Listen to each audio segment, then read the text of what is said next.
Hello, my name is Phil Pereira, and I'm the Emergency Ultrasound Coordinator at the New York Presbyterian Hospital in New York City, and welcome to Soundbites Cases. In this module entitled Emergency OBGYN Ultrasound Part 2 of Intrauterine Pregnancy, we're going to focus on the further assessment of normal pregnancy. We'll look at two further things that are important to assess in your pregnancies. First of all, learning how to date the gestational age of the pregnancy, as well as learning how to determine the fetal heart rate. And then we'll wrap up the module by examining further findings in abnormal pregnancies and learning how to differentiate these findings from a normal intrauterine pregnancy. The first concept that we'll focus on is dating fetal gestational age. Now, in the first trimester, we're going to use an assessment of the crown rump length. Interestingly, dating in the first trimester is actually probably the most accurate during all phases of pregnancy, as there's a difference in the growth curve as the fetus develops.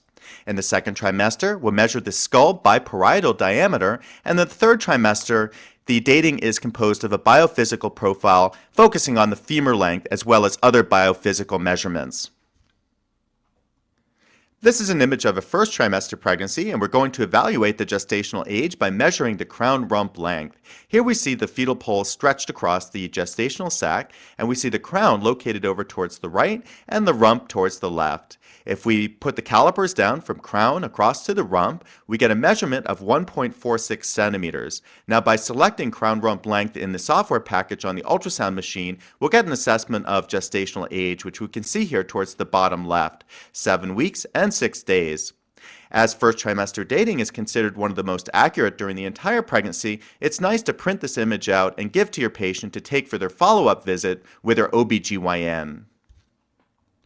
In the second trimester, dating of gestational age focuses on skull circumference or measurement of the biparietal diameter. We want to measure the skull at about the level of the thalamus in an axial orientation with the face down. As we can see here, we're placing the calipers from the outer skull table proximally to the inner skull table distally, and we have a measurement of 3.26 centimeters correlating to a 16-week, 1-day gestational age.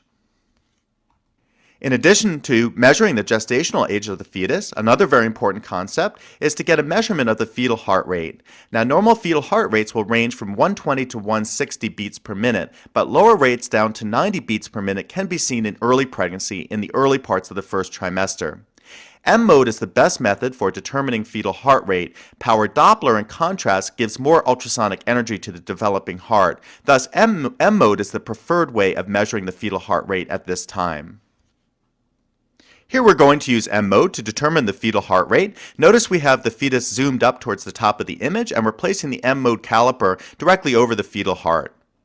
Towards the bottom, we see the M mode motion strip, and notice the little waves showing the motion of the fetal heart. In this particular ultrasound machine, we need to measure between each peak, and we can see here that we get a heart rate determination towards the bottom, 158 beats per minute. This is something we can print out and place on the chart to show that at the time we saw the baby, there was an actual heartbeat. While fortunately most pregnancies have a successful outcome, unfortunately there are going to be some abnormal pregnancies that we'll see in the emergency department consistent with fetal demise. Some of the measurements we'll use to determine abnormal pregnancy with fetal demise is a very large gestational sac greater than 10 millimeters if no yolk sac is seen. Once the gestational sac is greater than 18 millimeters, we should see a fetal pole, or else this is an abnormal pregnancy. And many times the gestational sac in an abnormal pregnancy will have an irregular shape with a scallop type appearance to it. Here's video from an abnormal pregnancy. The first thing we notice is a very large gestational sac without a yolk sac or discernible fetal pole with heartbeat. We also see the presence of subchorionic hemorrhage to the superior aspect of the gestational sac. That's that area of dark or anechoic fluid surrounding the gestational sac, and this is seen commonly with abnormal pregnancies or spontaneous miscarriage. Here we'll put the calipers down to measure the diameter of the gestational sac. Note that it's very large at 2.8 centimeters by 1.6 centimeters, much larger than the 1 centimeter mark that we said defined an abnormal pregnancy if there was no yolk sac, or 18 millimeters if no fetal pole was seen. Other indicators of an abnormal pregnancy with fetal demise is a gestation greater than 7 weeks, which is abnormal if no fetal heartbeat is seen. And if the fetal pole is greater than 5 millimeters in dimension, this is abnormal if no fetal heartbeat is seen. This was an unfortunate case in which we see a large fetal pole greater than 5 millimeters without a heartbeat. This is indicative of embryonic demise, and we also see a large circular amnion within the gestational sac. Now, while I do think it's important we're able to pick up the findings of an abnormal pregnancy, I'm always going to get a confirmatory ultrasound and/or OBGYN consultation before giving the patient the news that there is a fetal demise. I'd like to conclude this module with another form of abnormal pregnancy, which is a molar pregnancy, which is a form of gestational trophoblastic disease. Now, gestational trophoblastic disease ranges from a spectrum from a benign hydatidiform mole to invasive choriocarcinoma, a form of metastatic disease. The majority of these are derived from paternal chromosomes. There's no maternal chromosomes in the embryo. The ultrasound appearance will be a cyst-like bunch of grapes with a snowstorm-type appearance, and classically the serum beta-HCG will be very elevated.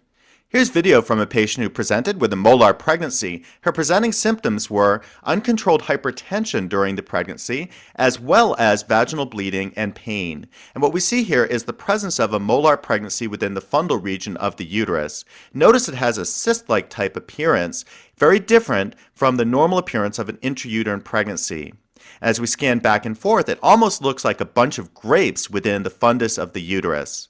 So a diagnosis of a molar pregnancy, and my next move was to get an OBGYN consultation stat. So thanks for tuning in to part 2 of Emergency OBGYN Ultrasound, focusing on intrauterine pregnancy. Hopefully you now have a better understanding on how to further assess a normal pregnancy by determining gestational age and fetal heart rate. I hope also I've been able to give you some of the ultrasound findings that you may see in an abnormal pregnancy to know when you need to get an OBGYN consultation in the ED. So I hope to see you back as we move on to ectopic pregnancy in 2 modules in which we'll discuss the various findings of ectopic pregnancies that we may see in the emergency department. So I'll see you back as Soundbites continues.